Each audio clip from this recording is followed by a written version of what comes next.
Beyond the wars and the kings, beyond the rise and fall of empires, lies a deeper story, one of spirit, power, and myth. For the Asante people of West Africa, their identity isn't just forged in battle or trade. It's anchored in a legendary artifact, a sacred symbol that is said to hold their very soul, the Golden Stool. What is this object, and why does it command such reverence?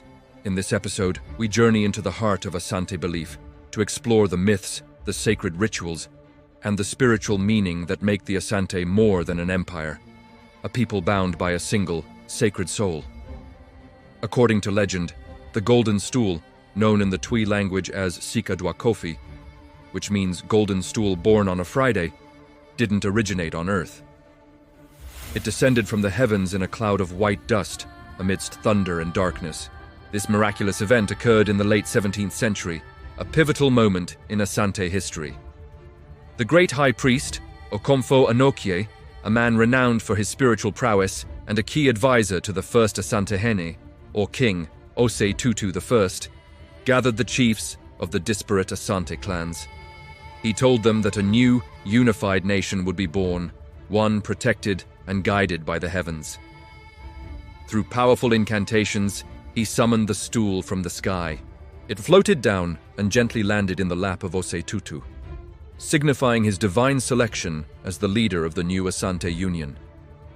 This wasn't just a political coronation, it was a spiritual anointing.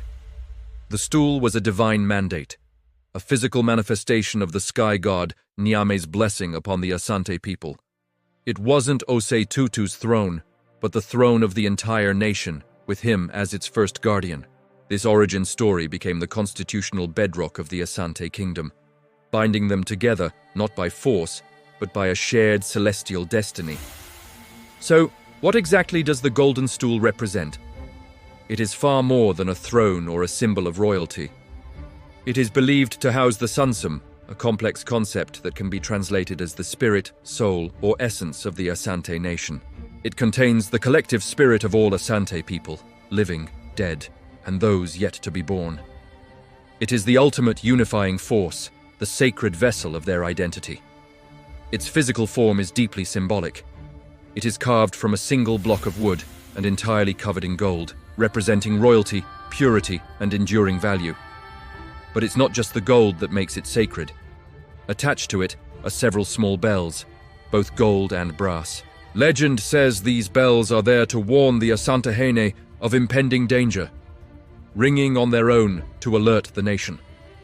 The stool itself has its own name, its own attendants, and its own umbrella of state. It is considered so sacred that it must never, ever touch the ground. When it is brought out for the most important ceremonies, it is placed on its own special chair, and before that, it rests on a thick elephant skin rug to ensure it remains pure and untouched by the earth. It is the embodiment of the Asante nation. If the stool were to be destroyed or captured, it is believed the Asante kingdom would crumble into chaos. Over the centuries, the Golden Stool became the ultimate rallying symbol. Its presence was a source of immense spiritual power and morale. In times of war, it was carried into battle, heavily protected by the king's most elite guards. To defend the stool was to defend the very soul of the nation, and countless Asante warriors gave their lives to protect it. Its power was so profound that it led to one of the most famous conflicts in the region's history: the War of the Golden Stool in 1900. The British governor, Sir Frederick Hodgson, feeling he had conquered the Asante, arrogantly demanded to be given the Golden Stool so he could sit on it as a symbol of his authority. This demand was a deep, unforgivable insult. The Asante, led by the heroic Queen Mother Ya Asantewa, refused. They understood what the British did not. The stool was not a mere seat of power for a king. No one, not even the Asantehene himself, ever sits on the Golden Stool. It was the sacred embodiment of their nation's spirit. To allow a foreigner to sit on it would have been the ultimate desecration.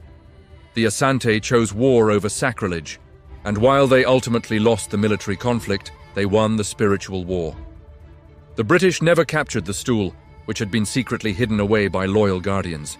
The reverence for the Golden Stool is deeply embedded in Asante rituals and ceremonies.